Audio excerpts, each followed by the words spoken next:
Hello everyone, I'm Scott, and welcome to Standard Weekly's look at Dominaria United spoilers for Day 7 of spoiler season. We got a lot of interesting cards today to look at, but before we get started, special thanks to Caffeinated Gamers for sponsoring our video. And if you like the content, remember to like and subscribe, and we'll be back tomorrow with another spoiler video. Our first card of the day is via Souven Duplomancy. This might be one of the craziest cards we've seen so far from Dominaria United. So this 4-mana enchantment that says whenever you cast a spell that targets only a single artifact or creature you control, create a token that's a copy of that artifact or creature, except it's not legendary. So basically what this is doing, this is a look back to Souven Doppelganger. That was one of the cards from the original Alpha Beta series of cards, and Souven Duplomancy is crazy good. All you have to do is target a spell that you control with anything, and you get a copy of it. Doesn't matter if it's your 1-mana spell, doesn't matter if it's 2 mana, doesn't matter how many mana that spell is. As long as you're targeting it, becomes a target of a single artifact or creature you control. Whenever a spell does, you get a copy. So I can see this very easily snowballing into a large board presence. All you have to do is get a couple creatures in play that are decent, and then you start hitting them with stuff. Whether it's, we're going to give them +1/+1 to the end of the turn. There's a lot of things you can do in a deck that are going to target your own creatures, and this duplicates all of them. So I can see crazy turns where you end up copying either artifacts or creatures 3, 4, 5 times, depending on how much mana you have and what kind of spells you have in your deck. And we've seen kind of the Voltron style decks where you stack auras or equipments on top of creatures. This card takes that effect and makes it an insane effect, and if you can protect the original, you can just keep doing it over and over and over again. And the big thing here is it's going to create that copy that's not legendary. So even if you're using legendary creatures like, say, a Hinata, you're just creating a copy of it every time you target Hinata, which would then, of course, reduce the cost of any spells that you're going to play. So I don't know where this fits into Standard, but I guarantee you there are really good deck builders out there that are going to look at this card and say, this is insane, let me build around it, and they're going to build some really, really interesting and really, really tough decks around it. Our next card is the first in our series of Lords. Valiant Veteran is a white core soldier creature for 1 and a white.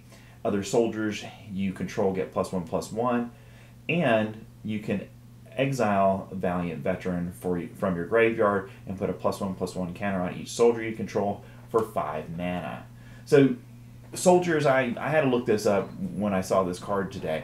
There's 41 plus creatures that are soldiers currently in Standard after rotation. I'm sure we're going to see probably a few more as we go forward. So there's definitely a soldier deck that could be built around Valiant Veteran.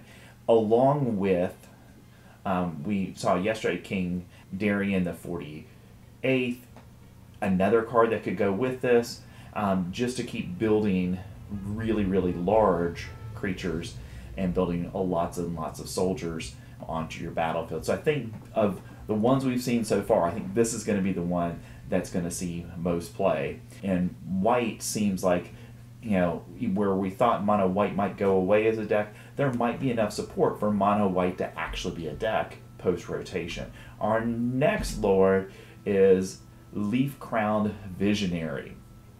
This 2 green mana elf druid gives other elves you control +1/+1, and whenever you cast an elf spell, you may pay green mana, and if you do, you draw a card, which is a really helpful ability in green, because green doesn't really have much draw power, but this is going to give you some green draw. Now, the downside of elves right now, at least, is that all the elves that we saw last year from Kaldheim, they're going to be rotating out. So the number of elves we've got right now are down, so I don't know if we're going to be able to get an elf deck right away that's going to use this card, but certainly as we can progress into next year, this is going to be a card that I think gets better over time. Doesn't have a place, I think, right now in Standard, but as we move forward, it might have a place. Our third Lord of the day was Voldan Hex Catcher. Okay, this is a 1 colorless and a blue mana for a Merfolk Wizard with Flash, which is very important in terms of abilities, because that means you can play it on your opponent's turn. And other Merfolk you control get +1/+1, and you can sacrifice a Merfolk, counter target non-creature spell, unless its controller pays 1. Right now, the problem with this Merfolk Wizard is that there aren't many Merfolks in Standard as of right now, but a year from now, we're going to be going back to Ixalan. So I think this is where that card's going to shine once we get to Ixalan again, because we had Ixalan tribal Merfolks from that set, and I think that we'll see that be the time for this card to shine. Our next card is Ivy Gleeful Spell Thief. Okay, this legendary fairy rogue has flying, and when a player casts a spell that targets only a single creature other than Ivy Gleeful Spell Thief, you may copy that spell. The copy targets Ivy. So anything that happens in a game that's positive for any creature on either side of the board, Ivy Gleeful Spell Thief can steal the ability and stack it on to her. So if it's an aura, you're going to target a creature with that, you can copy that with Ivy Gleeful Spell Thief. And the thing I really like about this is, and typically we see Voltron decks, that we're stacking auras and equipment onto creatures. We tend to see that a lot of that in white, and sometimes blue. We don't tend to see it in green. So that's my hesitation with this card right now, is I don't know that it has a place in Standard, but we have seen with a number of cards, kind of have the core particularly in white, of one of those decks that can just kind of snowball and get out of control if you can't kill the creature that they're targeting with their spells right away. And I think if the mana would work for it, this card would go well with those, because you never have to target Ivy with anything. You would just have to, protect it when you needed to, and then you would, again, keep all those auras or pump spells or whatever you're shooting at your own creatures to protect them or to build them up. So I think this is an interesting card. It's an interesting build around. Is it a top tier card? Probably not, unless we get a lot of cheap aura spells that are easily stackable. And we've had that at different times in Standard, because we've seen those decks over the last 3, 4, 5 years have some staying power. So if we can get it in the right colors, Ivy Gleeful Spell Thief looks like a great card for that kind of deck. Next we have Balmor Battle Mage Captain. This legendary bird wizard is a blue and a red mana.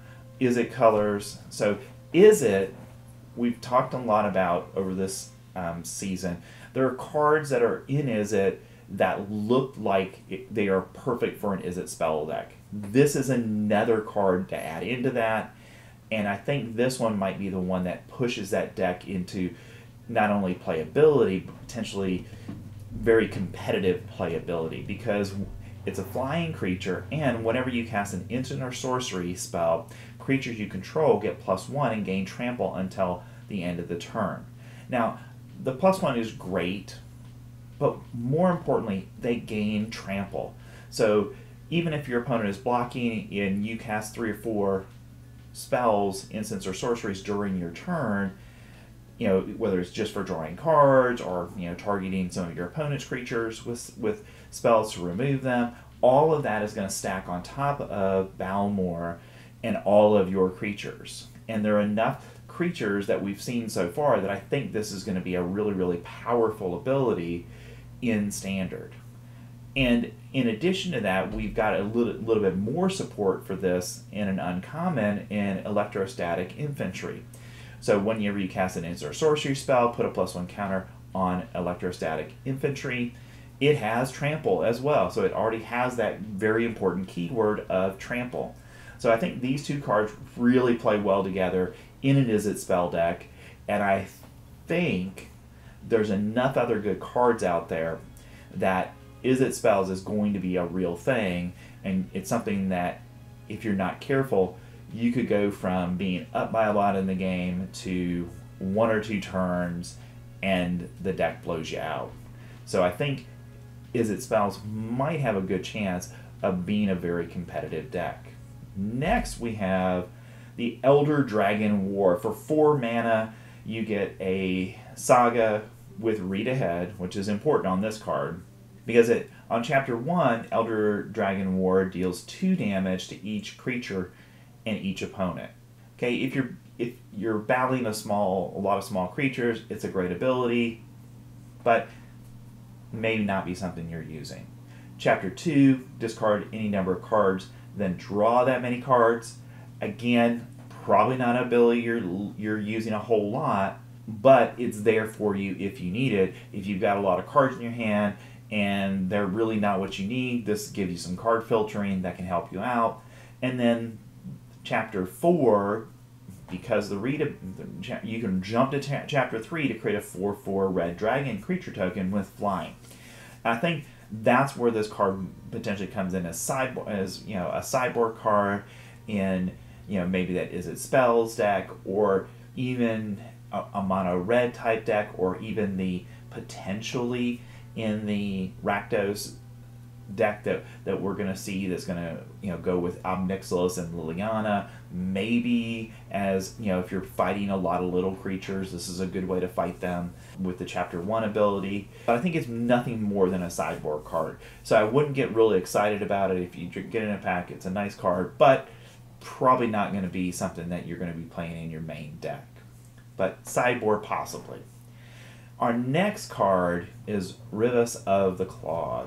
It's a legendary Viashino Warlock, and it costs 1 mana, black, and a red for this creature that has menace. And more importantly, and this is why I'm even talking about this card, is it's going to add 2 mana in any combination of colors that you want, but you can only spend that mana to cast dragon creature spells. So we're seeing the best dragon we've had in a little while, Goldspan Dragon, rotating out.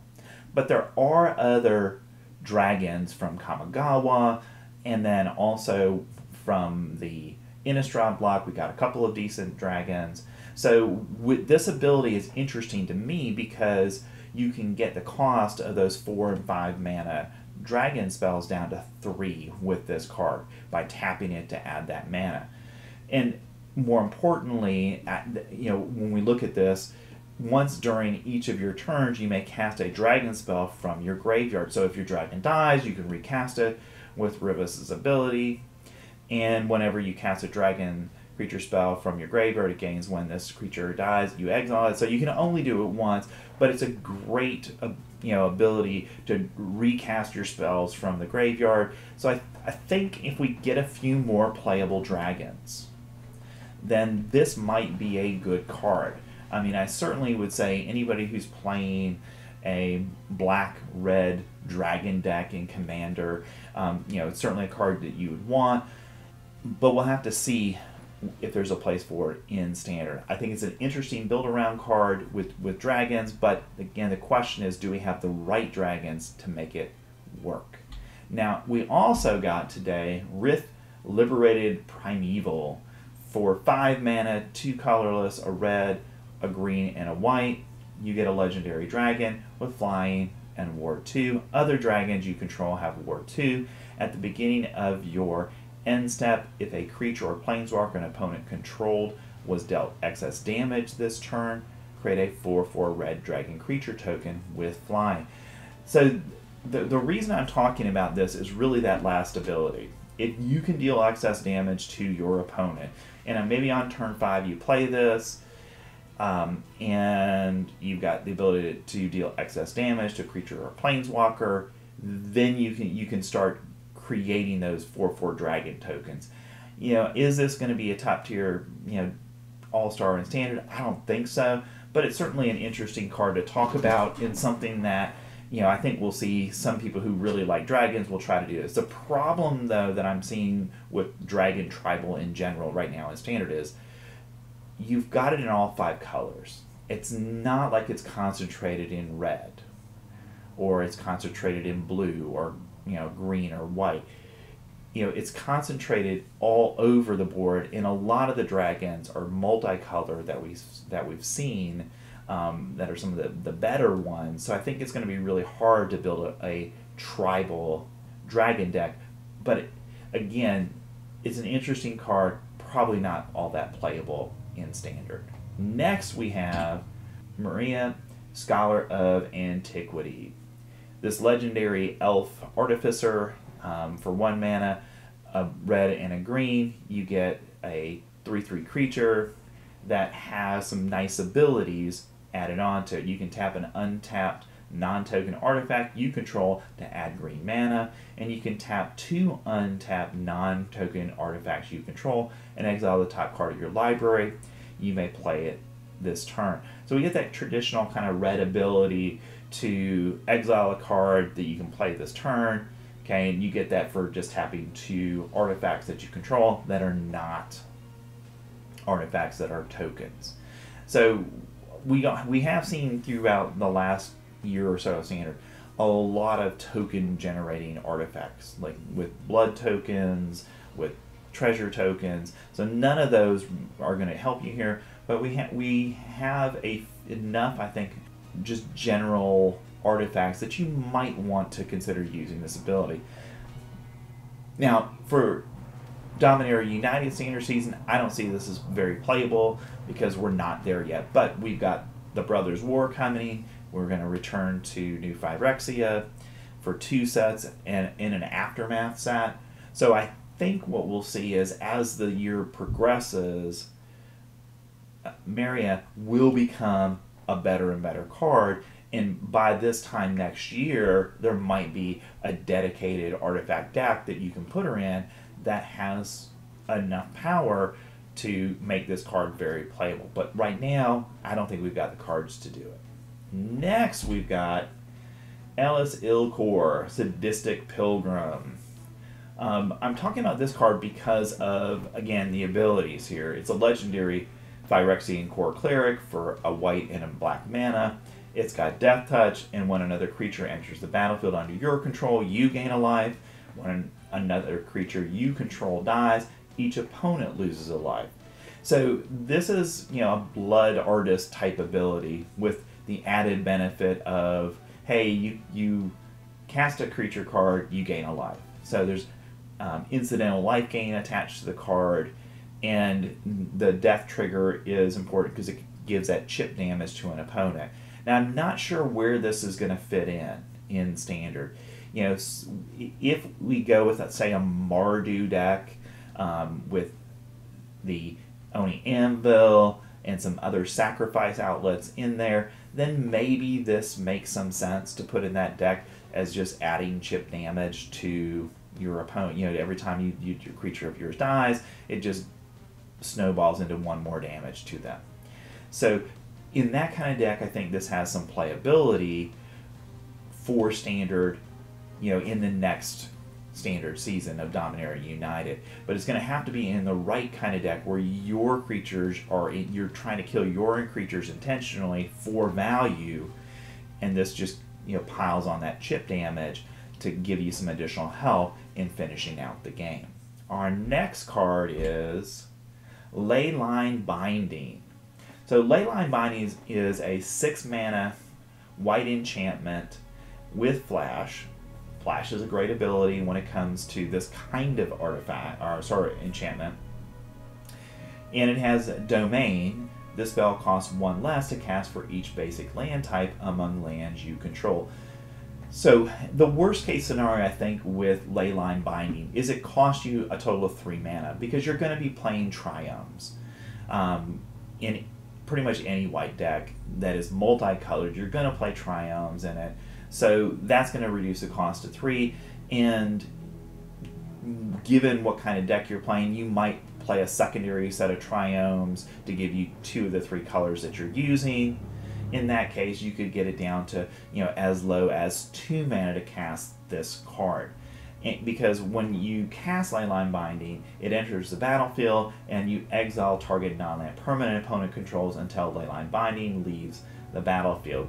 One of the things that is consistently underplayed in Standard are enchantment removal cards.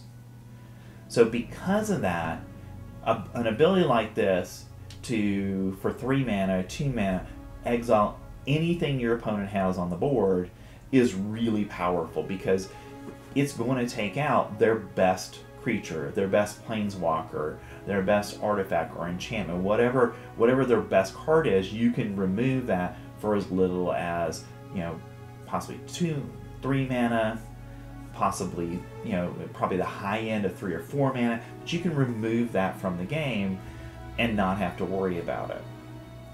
So I think this is going to be something that in 3-color decks is certainly going to be something that people are going to play and are going to want to remove those pesky cards that you can't get rid of otherwise. We also got dragged to the bottom, the latest in a long line of black sorceries that try to kill your board. So dragged to the bottom has domain, and each creature gets -X/-X until end of turn, where X is 1 plus the number of basic land types among lands you control. So first thing you need to understand is this is not going to be playable in a mono black deck, but in, say, the Esper deck. You're going to have 3 colors, so you can do -4/-4 to every creature on the board at any given point. Which is a powerful ability. And with the aggro decks that I think are going to form because of the lords that we've seen so far, you know, having a spell like this is something that certainly black players are going to want in their sideboards if they are playing 2 or 3 colors in their deck, because the minimum you would get probably then is you do 3 damage. And you have to remember, and it's basically in types, and again, because of the triomes, it's almost a guarantee that you're going to do 4 damage, possibly 5 if you're playing 2 different sets. So I think, you know, it's an interesting playable card. Is it better than Meathook? No. The Meathook Massacre is clearly a better card, clearly the preferred black removal when it comes to trying to wipe out a board. But Drag to the Bottom could be a secondary card that you might see in decks that really want to make sure that the opponent doesn't have any small creatures around and all of your creatures are able to survive. Our next set of cards are first Knight of Dawn's Light. For 2 mana, you get a human knight with first strike, and if you would gain life, you gain that much life +1 instead. Now, we talked about Ellis Ilkor earlier. So this is a card that actually synergizes well with that, because if you play a creature with both of them on the board, you don't gain 1 life, you gain 2 life. And it does have the ability to pump itself. For 2 mana, you can give Knight of Dawn's Light +1/+1 until the end of turn, and you can sink as much mana into that ability as you want. So later in the game, when you might want to play this, you know, to give it first strike, it has first strike, so that's going to be a powerful ability to do damage to the opponent, and they're going to have to think twice about blocking it. And a lot of times, because of that first strike, they're not going to be able to block anything that's going to actually remove it. Now, because the 2 and 3 drop spots are really crowded now in what looks to be the mono white deck that's forming, I'm not sure if this is going to see a lot of play, but I think it's interesting enough to bring up here as a card that I think white deck builders are going to want to consider, because it does have an important keyword ability, first strike, on it.